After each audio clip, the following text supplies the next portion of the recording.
Hello there. Are you ready to talk about something super cool that's all around us every single day? I'm talking about math. Now, hold on. Don't run away just yet. I know sometimes the word math can sound a little scary, like a big, complicated puzzle. But what if I told you that you are already a math superstar and you don't even know it? Math isn't just about boring worksheets and giant numbers on a chalkboard. It's a language, a secret code that helps us understand the world. It's in the music you listen to, the games you play, and even in the yummy pizza you share with friends. It's the secret ingredient that makes everything make sense.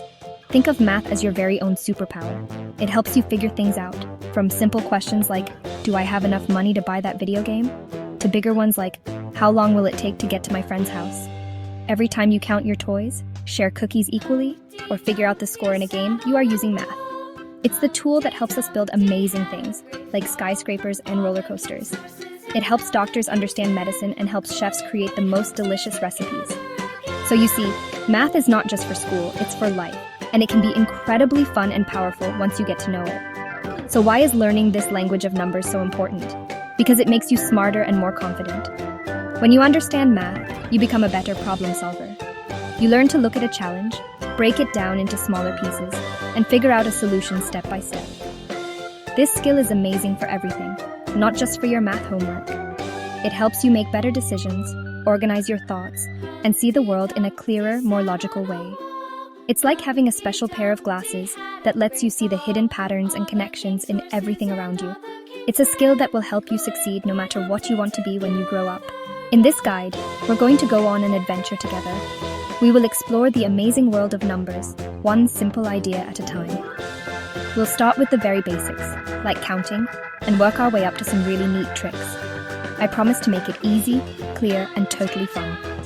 Forget everything you thought you knew about math being hard or boring. We're going to unlock its secrets together, and by the end, you'll see that math doesn't suck at all. In fact, it's pretty awesome, and you are totally capable of mastering it. Let's get started on our journey to becoming a math whiz. Everything in math starts with one simple, powerful idea, counting. Counting is like the alphabet of the math world. Before you can read words, you need to know your ABCs, right? Well, before you can do cool math tricks, you need to know your 1, 2, 3s. Counting is just the act of figuring out how many of something there is. Look around you right now. How many pillows are on your bed? How many windows are in your room? How many fingers are on your hand? Every time you answer one of those questions, you're counting. You are using numbers to give a name to a quantity. It's the first step to organizing the world around you. Let's practice for a second. Imagine you have a bowl of delicious strawberries. To find out how many you have, you would point to each one and say a number in order. 1, 2, 3, 4, 5. If you stop at 5, that means you have 5 strawberries. That's all counting is. It's matching an object with a number name. The numbers always go in the same order, which is what makes counting so reliable. You can count anything and everything. The number of steps to your kitchen, the number of dogs you see at the park, or the number of stars you can spot in the sky at night. It's a game you can play anywhere, anytime. Learning to count is so important because it's the foundation for everything else in math. You can't add or subtract if you don't know what the numbers mean. Counting helps your brain understand the idea of quantity and order. It teaches you that 7 is more than 4, and that 10 comes after 9. This basic understanding helps you compare things and make sense of amounts. When you share your toys, you count to make sure it's fair. When you play a board game, you count the spaces to move your piece. Counting is the first tool in your math toolkit, and it's the one you'll use most often. So the next time you feel like you're not a math person, just remember that you've been counting for years. You are already using the most fundamental skill in mathematics. The key is to get really comfortable with it. Count things for fun. Count your steps as you walk. Count the cars that pass by your window. The more you do it, the more natural it will become. You are building a strong base for all the amazing math skills we're going to learn next. You've already taken the first and most important step on your math adventure. Great job. Once you are a pro at counting, you're ready for the next super fun skill, addition. Addition is simply the process of putting groups of things together to find out the total amount. It's all about combining and finding out how much you have in all. Think of it like a party where more friends keep arriving. If you have 2 friends over and then 3 more friends show up, how many friends are at your party now? You can find out by adding. You start with 2 and then you count up 3 more. 3, 4, 5. So 2 plus 3 equals 5. You have 5 friends at your party. See? Addition is just a fast way of counting when you combine groups. Let's look at another example. Imagine you have a piggy bank. You saved 4 coins yesterday. Today, you are adding 2 more coins to your collection. How many coins do you have in total? You can use addition to solve this. You have your starting group of 4 coins, and you want to add the new group of 2 coins.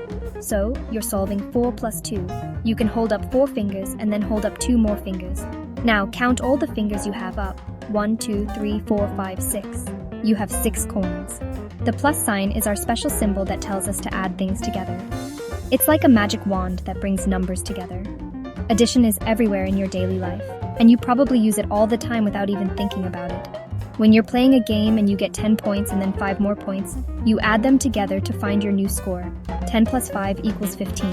When you're at the store and you want to buy a candy bar for $1 and a juice box for $2, you add the prices to know you need $3. 1 plus 2 equals 3. Addition helps you figure out totals, which is super useful for shopping, cooking, playing, and so much more. It's the math skill for when you want to know, how much do I have altogether? The best way to get great at addition is to practice, but make it fun.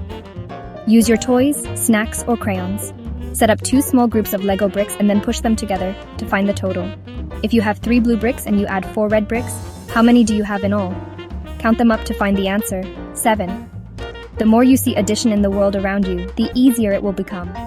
It's not just about numbers on a page, it's about combining real things. So keep your eyes open for chances to add, and you'll become an addition expert in no time.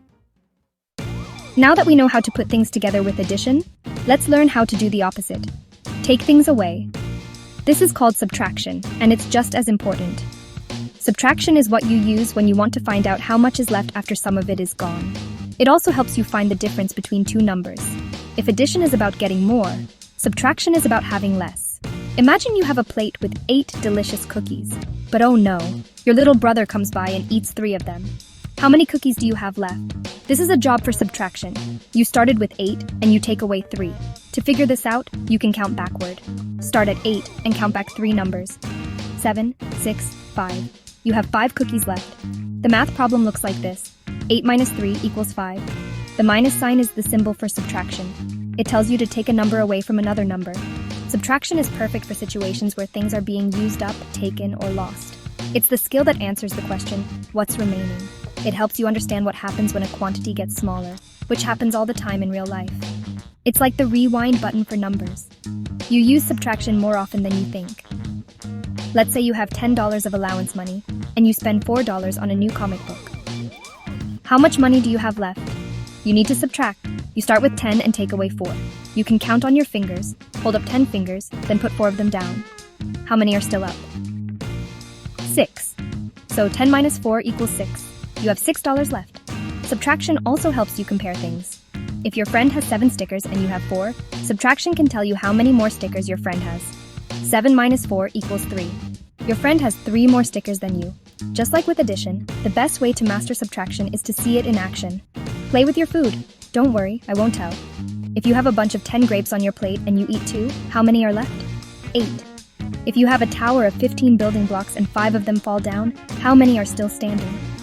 10. You can practice by creating your own story problems. The more you connect subtraction to real-life situations, the more it will make sense. It's not just taking away, it's finding out what remains, and that's a very useful skill to have every single day. Are you ready for a major math shortcut? Let me introduce you to multiplication. It might sound complicated, but here's the secret. Multiplication is just a super fast way of doing addition over and over again. Imagine you want to give 3 cookies to each of your 4 friends. You could add it up like this. 3 plus 3 plus 3 plus 3. Let's see. 3 plus 3 is 6, plus another 3 is 9, plus the last 3 is 12. You need 12 cookies. That works, but it takes a little while. Multiplication lets you get the same answer in one quick step. You have 4 groups of 3, so you say 4 times 3, which is written as 4 times 3 equals 12. See? So much faster. Multiplication is your best friend when you are dealing with equal-sized groups. The times sign, which looks like an X, tells you to add a number to itself a certain amount of times. The first number tells you how many groups you have, and the second number tells you how many are in each group. Let's try another one. Say you buy 5 packs of juice boxes, and each pack has 6 juice boxes inside. To find the total, you could add 6 plus 6 plus 6 plus 6 plus 6. Or you can multiply. You have 5 groups of 6, so you write 5 times 6. That equals 30. You have 30 juice boxes in total. Multiplication makes counting large numbers of items a total breeze. You will find multiplication useful in so many places. When you're saving money, if you save $5 every week for 6 weeks, you can multiply 5 times 6 to see that you've saved $30. If you're setting up chairs for a party and you make 7 rows with 5 chairs in each row, you can multiply 7 times 5 to know you have 35 chairs. It helps with planning, shopping, and even cooking. If a recipe for 1 batch of muffins needs 2 cups of flour, and you want to make 3 batches, you multiply 2 times 3 to know you need 6 cups of flour. It's all about scaling things up efficiently. Getting comfortable with multiplication mostly comes down to memorizing your times tables. I know, that sounds like homework, but you can make it fun. Turn it into a game with flashcards. Sing songs about the times tables. Practice for a few minutes every day, and before you know it, you'll have them memorized. Knowing that 7 times 8 is 56 without having to think about it is a real math superpower. It will make so many other parts of math, like division and fractions, much, much easier. Multiplication is a skill that builds on itself and opens up a whole new level of math mastery. Okay, math explorers, it's time for our next big concept, division. If multiplication is about putting equal groups together, division is its opposite. It's all about breaking a large group down into smaller equal groups. Division is the math of sharing fairly. Imagine you have a big bag with 12 pieces of candy, and you want to share them equally among your 3 friends. How many pieces does each friend get? This is a problem for division. You are dividing 12 things into 3 groups. The answer is 4. Each friend gets 4 pieces of candy. We write this as 12 divided by 3 equals 4. The division symbol, that little tells you to split a number up. You can think of it in 2 ways. The first way is sharing, like we just did with the candy. The second way is to see how many times a smaller number can fit into a bigger number. For example, if you have $20 and you want to buy books that cost $5 each, how many books can you buy? You need to see how many times 5 fits into 20. So you divide 20 divided by 5 equals 4. You can buy 4 books. Division helps you answer questions like, how much does each person get? Or how many groups can I make? Division is incredibly helpful for planning and fairness. If a pizza has 8 slices and there are 4 people who want to eat it, you divide 8 by 4 to figure out that everyone can have 2 slices. If you're on a road trip that is 100 miles long and you want to know how long it will take if you travel 50 miles every hour, you divide 100 by 50 to find out it will take 2 hours. Division is what helps us split bills at a restaurant, figure out mileage for our cars, and cut recipes in half. It ensures that everyone gets their fair share and that our plans make sense. Division and multiplication are very closely related, like a family. Every division problem has a matching multiplication fact. For example, we know that 12 divided by 3 equals 4. The related multiplication fact is 3 times 4 equals 12. If you get stuck on a division problem, you can think about its multiplication family to help you find the answer. What number times 3 equals 12? The answer is 4. This is why learning your times tables is so helpful. It makes you a division star too. Practicing division is practicing how to be fair and organized, which are amazing skills to have. Let's take a little break from just numbers and dive into the super visual and creative side of math, geometry. Geometry is the study of shapes, sizes, positions, and space. It's the math you can actually see. Look around you. You are surrounded by shapes. Your television is probably a rectangle. The plate you eat from is a circle. The roof of a house might be a triangle. Geometry is the language we use to describe and understand these shapes. It's kind of like the art class of mathematics, where you get to explore lines, angles, and cool figures in 2 and 3 dimensions. It's all about the visual world we live in. Let's start with some basic 2-dimensional shapes. These are flat shapes, like drawings on a piece of paper. A circle is perfectly round with no corners. A square has 4 equal sides and 4 right angles, just like the corner of a book. A rectangle also has 4 sides and 4 right angles, but 2 sides are longer than the other 2. A triangle is any shape with 3 sides and 3 corners. Learning to identify these basic shapes is the first step in geometry. It helps you categorize and describe the objects all around you, from the round clock on the wall to the square tiles on the floor. It gives you the words to talk about what you see. Now let's pop into 3 dimensions. 3-dimensional shapes are solid objects that you can actually hold.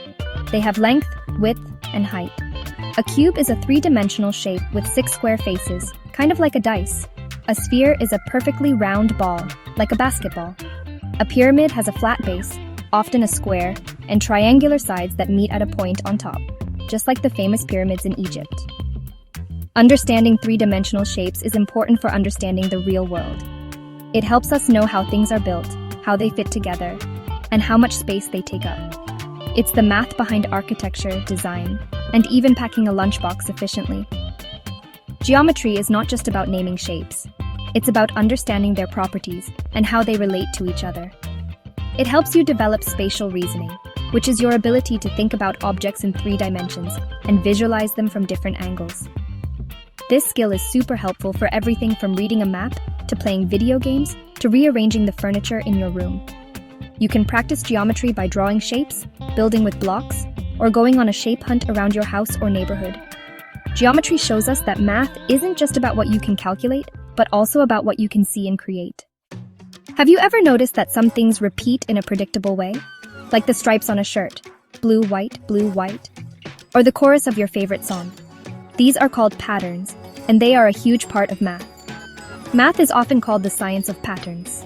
Finding and understanding patterns helps us make predictions and solve problems. A simple number pattern could be 2, 4, 6, 8. What comes next? If you notice the pattern is add 2 each time, you'd know the next number is 10. Recognizing patterns like this is like being a detective. You're looking for clues to crack the code and figure out what will happen next. Another key part of using math in the real world is measurement. Measurement is how we use numbers to describe the size, length, weight, or capacity of an object. How tall are you? You measure your height in feet or centimeters. How much milk do you need for a recipe? You measure it in cups or liters. How long does it take to get to school? You measure time in minutes or hours. We use tools like rulers, scales, and clocks to get these numbers. Measurement turns vague ideas like big or heavy or long into specific information that we can use and compare.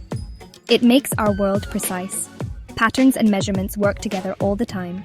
Think about building something with Legos. You might follow a pattern of placing a small block, then a big block, then a small one, and so on.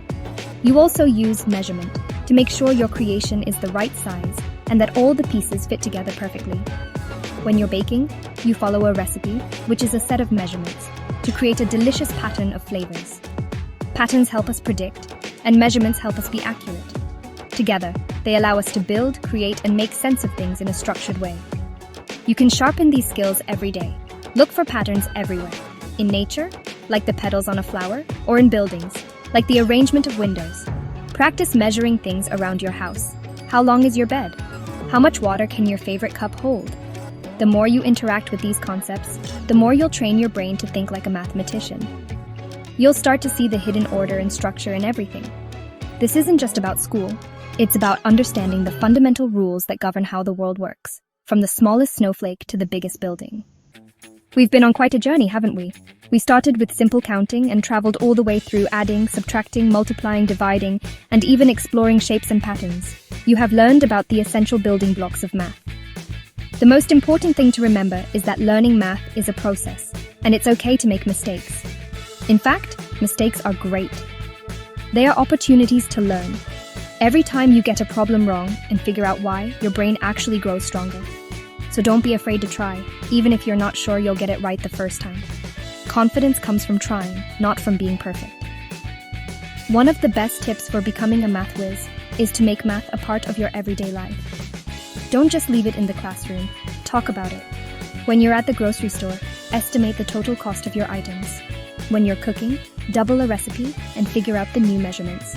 When you're playing a board game, be the one to keep score. The more you use math in fun, low-pressure situations, the less scary it will become. You'll start to see it as a useful tool and a fun puzzle rather than a chore. Turn it into a game, and you'll find yourself getting better without even trying too hard.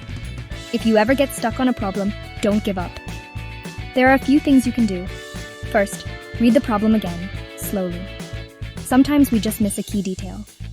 Second, try drawing a picture. Visualizing the problem can make it much clearer. If you're trying to figure out how many apples are left, draw the apples. Third, don't be afraid to ask for help. Talk to a teacher, a parent, or a friend. Explaining what you're confused about is a great way to start untangling the problem. Everyone needs help sometimes, and it's a sign of strength, not weakness, to ask for it. Remember, math is your superpower. It helps you think logically, solve problems, and understand the world on a deeper level. It's a skill that will open up endless doors for you in the future, no matter what you dream of doing. From counting your toys to splitting a pizza with friends, you are already a mathematician. Keep practicing, stay curious, and never forget that you are totally capable. You've got this. Now go out there and show the world what a math whiz you are. The adventure is just beginning, and numbers are on your side.